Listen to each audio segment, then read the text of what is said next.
Hello, hi, good evening everyone. I'm Aditi, your English educator, welcoming you to the session. And today we are going to discuss this one particular author that you might have heard about.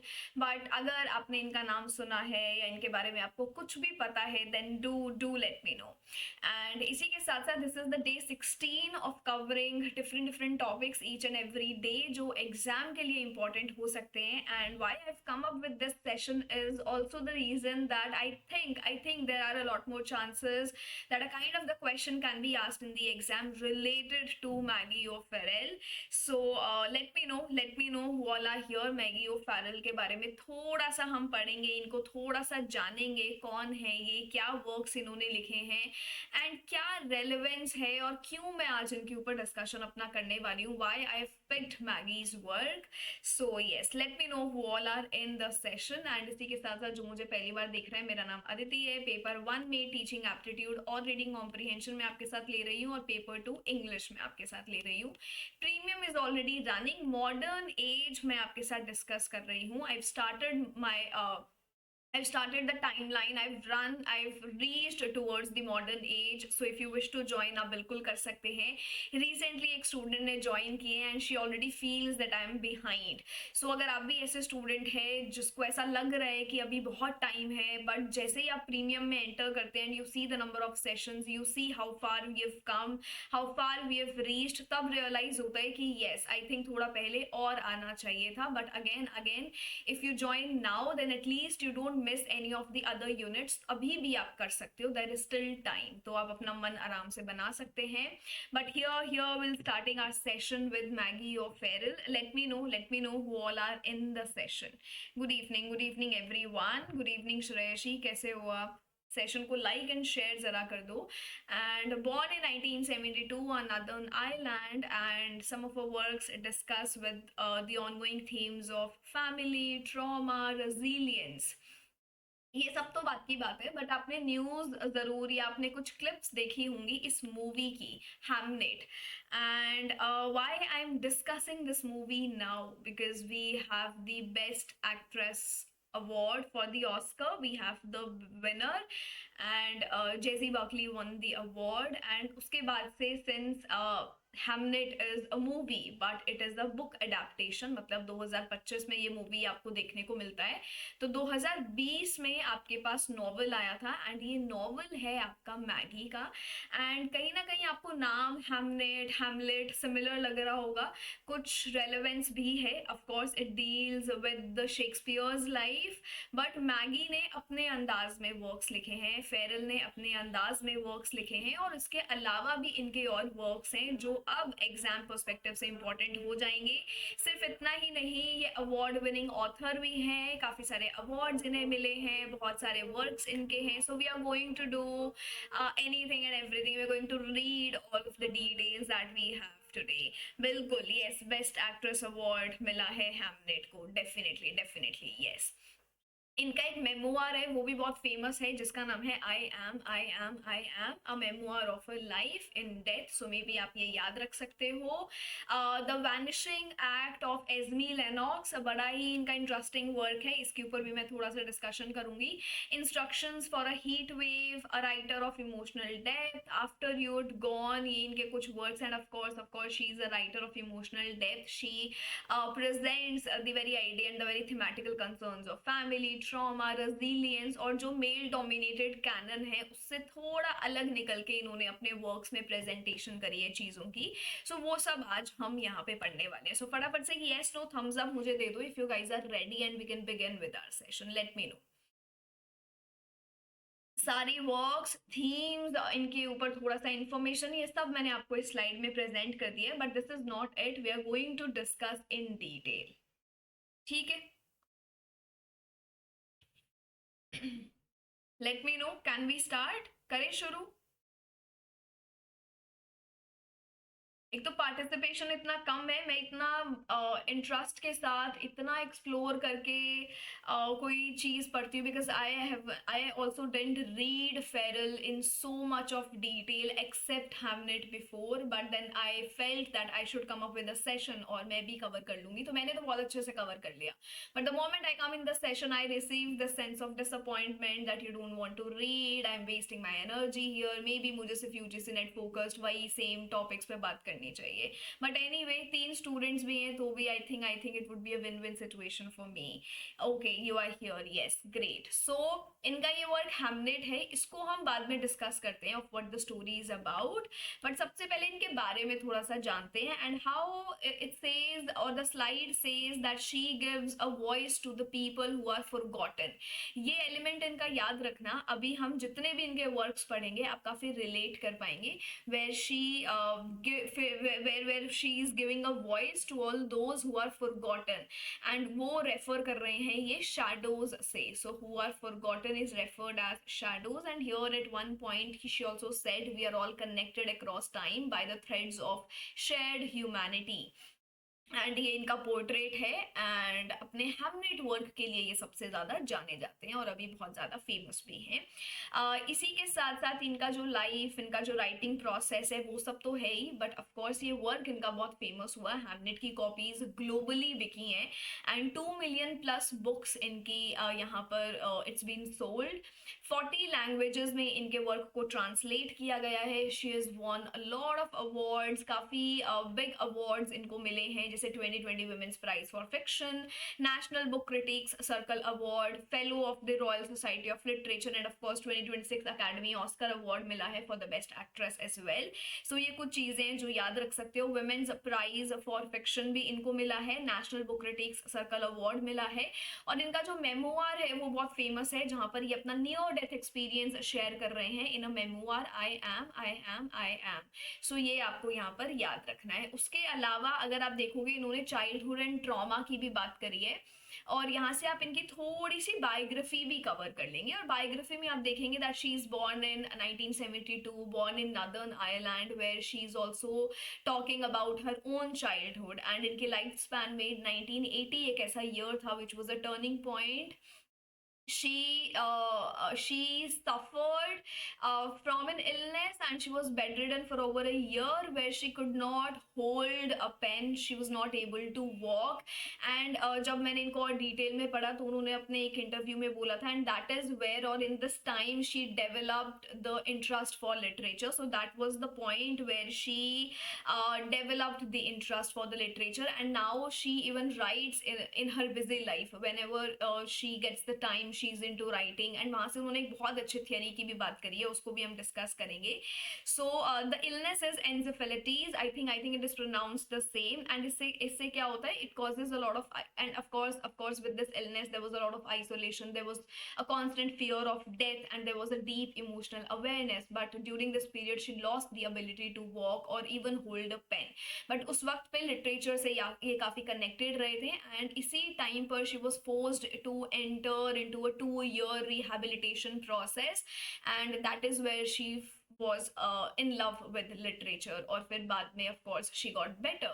तो इन्होंने यहाँ lines लिखी हैं, all books are written against impossible odds, the odds just change as time goes on, and I think this line is beautiful, और ये इन्होंने यहाँ पर अपना बात करा था where she's talking about the fragileness, she's talking about the vulnerability। सो ये सारी चीज़ें, ग्रीफ, सर्वाइवल, ह्यूमन बॉडी के बारे में इन्होंने बातें करी हैं अपने मेमोआर में, जो इनका 2017 में आपको देखने को मिला था। उसके बाद ये जो मैंने आपको लाइन बोली ना, that she writes even in her busy life, वहां से उन्होंने एक सिस्टम की बात करी थी, and the system is known as filtration system funnel, and I think यहाँ से कोई क्वेश्चन भी आपका बन सकता है। Now what is the filtration system funnel? जब आप बहुत बिजी रहते हैं, एंड इन्होंने ये बोला भी है कि I was in a setup of a busy house hold, तो बहुत सारे डोमेस्टिक कॉन्स्ट्रेंट्स थे, तो उस टाइम पे इतना टाइम नहीं मिलता था कि आप कुछ भी लिख दो और कितना भी लिख दो, तो आपको बहुत फिल्टर्ड तरीके से लिखना पड़ता था, and where she used scaffolding technique, और टेक्निक ये जो है इन्होंने सीखी है या अपनी बोरो करी है from this poet Michael Donaghy. And यहाँ पर इन्होंने फिल्ट्रेशन सिस्टम फनल की बात करी है। And what is this funnel, ये फनल है क्या, कि जो ये लिख रहे हैं उसमें जो भी अननेसेसरी पोर्शन है वो उसको हटा देते थे, एंड इस हटाने के प्रोसेस को इन्होंने बोला है फिल्ट्रेशन सिस्टम फनल, ताकि कुछ भी मेरे पेजेस में कुछ भी ऐसा ना लिखा हो जो ज़रूरी नहीं है या जो रेलेवेंट नहीं है। And then she writes that I wrote even in my busy life and I wrote all those unnecessary parts, and उसको ये रेफर कर रहे हैं फिल्ट्रेशन सिस्टम फनल से। सो मे बी ये एलिमेंट आप याद रख सकते हो। So this is generally a part of the editing process. Editing process के वक्त में जो भी एक्स्ट्रा मटेरियल है या अनवांटेड चीज़ें हैं या जो मेसी आइडियाज़ है उनको रिफाइंड राइटिंग में चेंज कर दिया जाता है, they make into a refined process. And इसके पीछे रीजन भी इन्होंने दिया, द डोमेस्टिक कॉन्स्ट्रेंट्स। तो डोमेस्टिक लाइफ से बिजी रहने के चक्कर में हमेशा वो एक क्रिएटिविटी और लिमिटनेस साथ में रहती थी। So and then she adds by writing in cafes, managing toddler chaos, mopping up sick at 3 a.m. She ensures only the most vital weight pulling words make it to the final page, कि वही शब्द इनके pages पर हो जो एकदम relevant है और जो बिल्कुल एसेंशियल अर्जेंट लाइंस है। So I think this is great. And ये एक फिल्ट्रेशन सिस्टम फनल है, ये इन्होंने टेक्निक सीखी थी एक पोएट से, पोएट का नाम है Michael Donaghy. So all the methodologies, all the processes, all the funnels that she adopted into her writing. उसके बाद आप देखोगे इन्होंने एक लिटरेरी स्पेक्ट्रम इस स्लाइड में आपको दिख रहा है, जहाँ पे इनके वर्क्स में गॉथिक मिस्ट्री के एलिमेंट्स भी हैं, कुछ हिस्टोरिकल सेटिंग्स भी हैं, तो कुछ कंटेम्प्रेरी सेटिंग्स भी हैं। एंड ये इनका लिस्ट ऑफ वर्क है, जैसे मैरिज पोर्ट्रेट इन्होंने लिखा है, vanishing act of Esme Lennox लिखा है, अनदर इंटरेस्टिंग स्टोरी जो आपको कुछ जनरेशन्स की स्टोरी दिखा रहे हैं। तो यहाँ एज़मी की स्टोरी है, इनकी एल्डर सिस्टर की स्टोरी है, और फिर एक नरेशन किया गया है किसी और कैरेक्टर से, and then it is later revealed कि जो एज़मी है वो उनकी ग्रैंड मदर है, so on and so forth. So काफ़ी वुमेन सेंट्रिक स्टोरी है, जनरेशन टू जनरेशनल स्पैन इधर दिखाया गया है। उसके अलावा इन्होंने माई लवर्स लवर लिखा है, this must be the place, instructions for a heat wave, after you'd gone, the distance between us, the hand that first held mine, and Hamnet, which is another popular work. So किसी works में इनके thematical areas है domestic drama, किसी में contemporary settings, Gothic mystery, या फिर historical settings जैसे कि हैमलेट में आपको देखने को मिलती है। सो ये इनका एक ब्रीफ स्पेक्ट्रम चार्ट है जो आप अपने पास रख सकते हो जब भी हम एक नए ऑथर को कवर करते हैं, तो ये सारी चीजें हमें हेल्प करती हैं। So far so good, do let me know. Good evening Ruchit, how are you doing, कैसे हैं आप? सो इन्होंने अलग अलग तरीके की स्टोरीज लिखी हैं, हिस्टोरिकल लिखी हैं, फैमिली स्टोरीज लिखी हैं जो डोमेस्टिक ड्रामा से रिलेटेड है, और कुछ मिस्ट्रीज लिखी हैं, और ये सारे इनके वर्क्स हैं विद द ईयर्स। और इसके अंदर जो थीम्स हैं वो फैमिली की हैं, मेमोरी की हैं, द आइडिया ऑफ मेमोरी इन्होंने बहुत स्टडी किया है, and also the idea of relationship. So ये वो एलिमेंट्स हैं जो आप याद रख सकते हो। एंड ऑफकोर्स इससे हमें इंसाइट मिलता है कि उन्होंने डोमेस्टिक रियलिज्म के ऊपर बात करी है, गॉथिक अंडरटोन्स के ऊपर बात करी है, और हिस्टोरिकल फिक्शन के ऊपर बात करी है, और ये सारी चीजें आपके लिए यहाँ पर ऐड ऑन कर दी गई है, तो अपने नोट्स आप यहाँ से बना सकते हो। ठीक है, इसके अलावा इनकी जो बुक्स हैं they constantly talk about the very idea of grief के ऊपर बात करती हैं, फैमिली के ऊपर बात करती हैं, और ये जो हिडन स्टोरीज होती हैं जो जनरली ट्रेडिशनली लिटरेचर में जो मेल डोमिनेटेड केनन है उसमें नहीं आ पाती हैं, वो हिडन स्टोरीज को ये अपने वर्क्स में कवर कर रही हैं। And each one of her works has a different set of time period. तो जैसे आप एरा में देखोगे भी, हैमलेट का स्ट्रैटफोर्ड अपॉन एवन 1590s के टाइम का एरा है, मैरिज पोर्ट्रेट में रेनेसॉ एरा है, वैनिशिंग एक्ट में India to present day Scotland, I am में आपको कंटेम्प्रेरी पीरियड देखने को मिलता है। तो डिफरेंट टाइम पीरियड है बट सिमिलर इमोशनल टोन है, आपको यही टोन्स देखने को मिलेंगी, trapped dynastic pawn, grieving mother, a healer, fragile survivor. तो ये थीम्स आप याद रख सकते हो। जैसे हैमलेट में स्टोरी आती है एक मदर के ग्रीफ की, तो वो सारी चीजें आपको यहाँ बताई गई हैं। मैरिज पोर्ट्रेट में एक ट्रैप्ड वुमेन की स्टोरी है। सो ये स्टोरीज में आप सिमिलर इमोशनल टोन ही कहीं ना कहीं देखेंगे। तो इनका जो मोटिव है that is somehow common across text, but जो टाइम पीरियड्स है वो स्पैन्स अलग हैं. सो she is referring all those eras and all those genres, and उसमें से जो हिडन साइकोलॉजिकल टॉल है उसको ये एक्सपोज कर रही हैं, उसको ये अनकवर कर रही हैं, जो जनरली मेल लिटरेरी कैनन में आपको नहीं देखने को मिलता है. और यहाँ पर ये बोलती भी हैं, इसीलिए मैं वो टाइटल लिखा हुआ है deconstructing the master works. Generally अगर हम देखते हैं तो जो वर्क्स हैं या जो लिटरेचर है या हिस्ट्री है, they talk about the famous man, है ना, फेमस मेल्स के बारे में बातें करते हैं, हीरोइक डीड्स के बारे में करते हैं, and they somehow forget the very idea of women. तो यहाँ पर ये भी अब यही कर रहे हैं, उस चीज को कैंसल आउट करके, चैलेंज करके इन्होंने जब अपना वर्क हैमनेट लिखा, though it has a resemblance of Hamlet, though it has a resemblance of Shakespeare's story, मतलब शेक्सपियर और उनके वाइफ का जो 11-year-old सन हैमनेट है उनकी डेथ हो गई थी, तो उस पीरियड पे बात करी गई है. बट फिर भी इन्होंने अपने वर्क में कहीं पे भी शेक्सपियर वर्ड रेफर नहीं करा. She removed the focus from Shakespeare and majorly focused on एग्नीज, जो कि शेक्सपियर की वाइफ को प्रेजेंट किया गया है, और इनविजिबल वुमेन के आइडिया को ये प्रेजेंट कर रही हैं. सो ये एक इंटरेस्टिंग एलिमेंट है जो आप हर एक राइटर के बारे में जान सकते हैं कि थीमेटिकल एरियाज के साथ साथ किस तरीके से उन्होंने अपने वर्क में चीजों को प्रेजेंट किया है. ठीक है, सो इसे हम बोलते हैं that you are decentring the canon. अगर आपने अभी तक नहीं पढ़ा तो जाके पढ़ना जरूर हैमनेट या इसके ऊपर थोड़ा सा, क्योंकि यहाँ पर एक रीसेंटरिंग करी हुई है, डी-सेंटरिंग करी हुई है from a very historically celebrated male figure. Generally historically male figures को बहुत सेलिब्रेट किया जाता है, विलियम शेक्सपियर को किया जाता है, बट यहाँ पर इन्होंने उनका मेंशन भी नहीं करा, बल्कि उनकी वाइफ और हैमनेट की मदर को दिखाया है, द ग्रीविंग पीरियड और द रिजेंबलेंसेज और the presentations of invisible women. So ये रेफरेंस आपको याद रखना है. तो यहाँ पर ये जो लाइट शेड कर रही हैं वो मार्जिनलाइज्ड फीमेल कैरेक्टर्स पे कर रही हैं और डोमेस्टिक इमोशनल लाइव्स को अनकवर कर रही हैं. ये एलिमेंट है जो आपको याद रखना है. इन एलिमेंट्स को हम बोलते हैं कि आप जो है गैप फिल कर रहे हैं जो इतने टाइम से नहीं हुआ था. So she is the one, Maggie O'Farrell is the one who has been filling those gaps.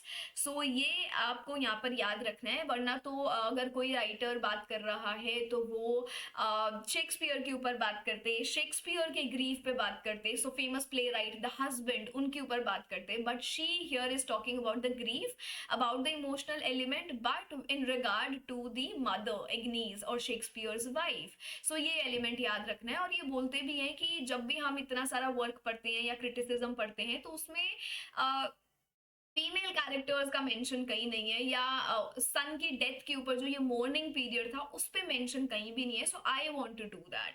So ये चीज आपको यहाँ मिलती भी है, that how again then how she ends up removing the very idea of Shakespeare, and she does that intentionally and she does that deliberately. तो ये आपको याद रखना है. वो शेक्सपियर को शेक्सपियर या विल या विलियम नहीं बुलाती हैं, बल्कि एज अ हस्बैंड या एज अ फादर उनको लेबल कर रही हैं. तो ये चीज आपको यहाँ पर याद रखनी है. या फिर उन्होंने एक टाइम पर इनका प्रेजेंटेशन किया था एज अ लेटेंट ट्यूटर, मतलब ये भी नहीं लिखा कि ये विल हैं, शेक्सपियर हैं, उनको या तो हस्बैंड के थ्रू लेबल कर रही हैं या फिर लेटेंट ट्यूटर के थ्रू लेबल कर रही हैं. तो ये आपको याद रखना है. को wrote the screen play for Hamnet, yes yes, एग्नीज, बिल्कुल बिल्कुल बिल्कुल.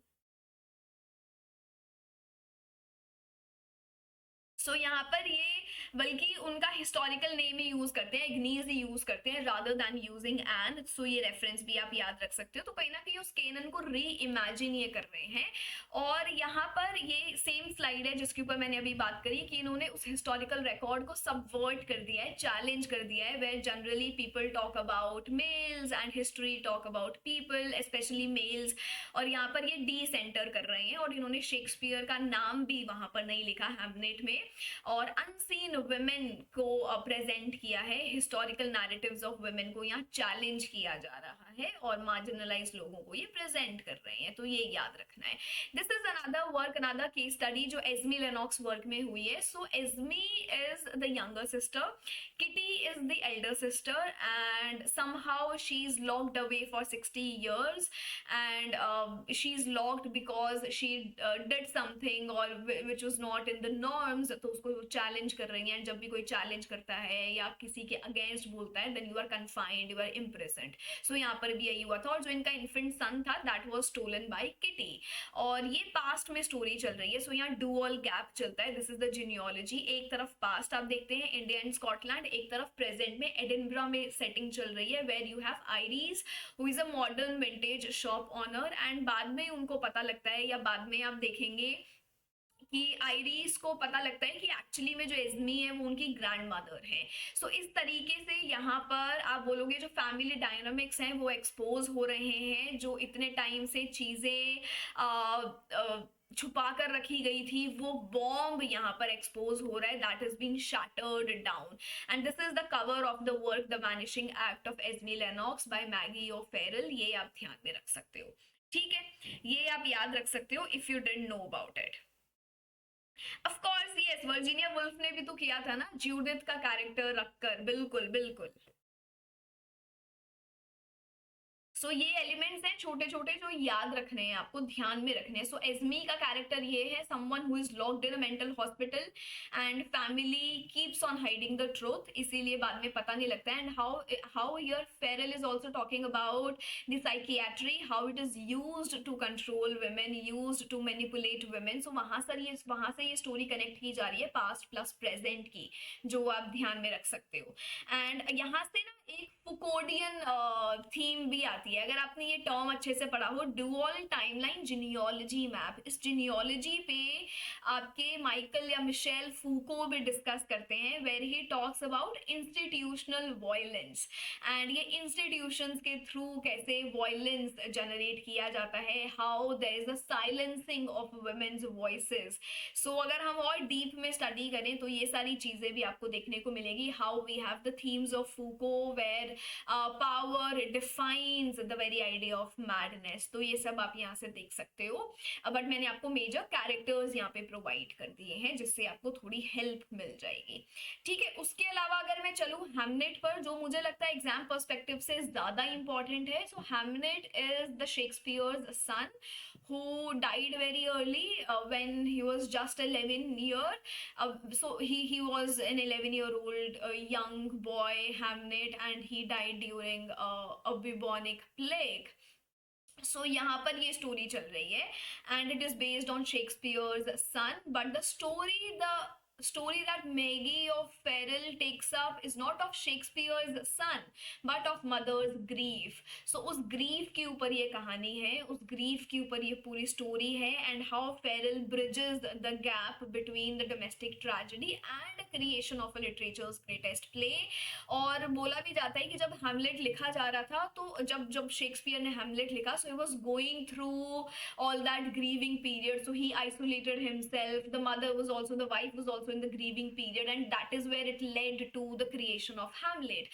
और यहाँ पर फेरल ने Hamlet लिखा है, but with the very representation of the mother as the key figure or the invisible women as the key figure. So ये आपको यहाँ पर याद रखना है, ठीक है, ये आपको यहाँ पर याद रखना है। तो यहाँ पर ये जो डी सेंटरिंग करी गई है वो Shakespeare is decentred here. So ये एक ऐसा एलिमेंट है जो आप ध्यान में रख सकते हो। Now the how the work became lot more popular, 2020 का ये वर्क पब्लिश्ड है, it became popular when it came on screen. Stage screen appearance जब इस वर्क को मिलता है, 2023 में स्टेज अपीयरेंस मिलता है, Royal Shakespeare Company adaptation by Lalita Chakravarti reopens the Swan Theatre before a massive transfer, उस वक्त पर ये होता है। उसके बाद अब आपको ये ऑस्कर विनिंग एक्ट्रेस अवार्ड जो मिला है, वहां से ग्लोबल थिएट्रिकल रिलीज आपको इस मूवी का देखने को मिला है। सो 2026 स्क्रीनिंग आप इसको बोल सकते हैं। So this expansion has happened from just a mere literary phenomena which was by Maggie O'Farrell to now screen appearance. So ये आपको याद रखना है, दिस स्लाइड इज इंपॉर्टेंट, ये रेफरेंस आपको ध्यान में रखना पड़ेगा, ठीक है। I hope things are clear. I hope I'm able to introduce you to a new writer and why it's important, relevance क्या है, क्यों हम study कर रहे हैं. So with this slide I wanted to do all that, and with of course via the slides and presentation. So if in case you want to make your notes, you can have those slides with you. Application पे आपको PDF मिल जाएगी. Of course yes, discipline and punishment, वहीं पर तो हम ये चीजें देखते हैं. Yes. अब यहाँ से ये लिस्ट है और ये स्लाइड इंपॉर्टेंट है हैमलेट को कवर करने के लिए। इसमें सारी चीजें मैंने लिख दी हैं। ऑफ कोर्स फेरल का वर्क है, it was a book and then it was adapted into a film is about a story of love and grief. 1580s England में सेट है, शेक्सपियर की फैमिली के ऊपर है। Agnes and the Shakespeare's wife who is the playwright here. Hamlet and Judith are the twins here. Susanna is being the daughter. It is inspired by Shakespeare's son Hamlet. The mother is grieving, so the grief of mother is a tragic tale. Young Hamlet's की death जो दिखाई गई है, that becomes the very central point and the work is set in Stratford upon Avon. So I think ये सारी चीजें मैंने आपको यहाँ पे सम अप करके दे दी हैं ताकि कुछ फ्रूटफुल इंफॉर्मेशन आपको यहाँ से मिल जाए। एंड बहुत बार ऐसा होता है जो चीजें इन द न्यूज रहती हैं, करंट टॉपिक्स रहते हैं, वहां से आपके एग्जाम में क्वेश्चंस भी बनते हैं।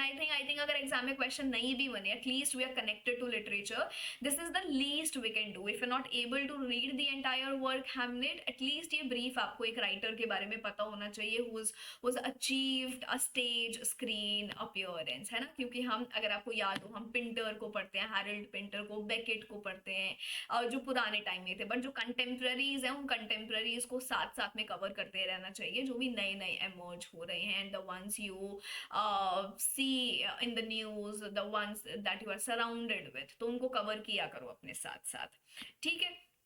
इसी के साथ साथ आप थोड़ा सा पढ़ोगे इनके बारे में, एंड एक इंटरेस्टिंग एलिमेंट आपको जो भी इनका मिले आप मेरे साथ शेयर करने वाले हैं, because I did share a lot of things with you.